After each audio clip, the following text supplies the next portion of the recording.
বন্ধুরা, চলার পথে কখন যে কার কথায় কে অনুপ্রাণিত হয় কেউ জানে না।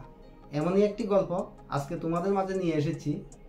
একটি স্টেশনে একটি লোক ভিক্ষা করছিল। তো ওনার ভিক্ষার যে পাত্রটিতে কয়েকটা কলম রাখা ছিল। একজন ব্যবসায়ী ও ভিক্ষার পাত্রে 10টি টাকা দিয়ে দিলেন।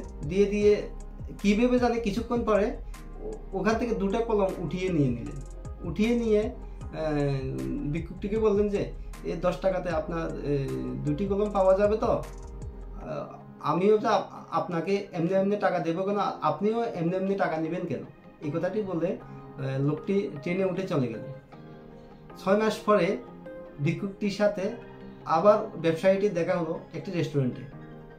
তখন ভিক্ষুকটি লোকটিকে দেখে চিনতে পারলেন। তখন লোকটির কাছে গিয়ে বললেন যে আপনি ভালো আছেন?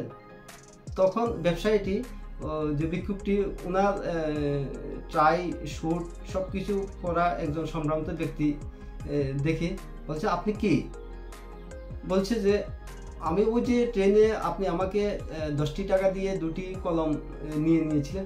ও আচ্ছা, আপনি ভালো আছেন? হ্যাঁ, ভালো আছি। তো এখন আপনি কি করছেন?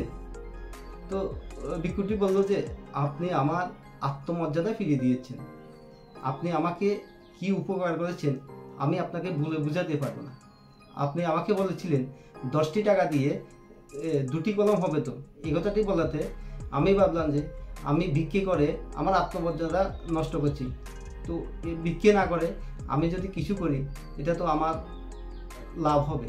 তো এটি ভেবে আমি একটা সংস্থাতে কাজ করছি এবং আমি এখন খুব সুখে আছি, খুব আনন্দে আছি।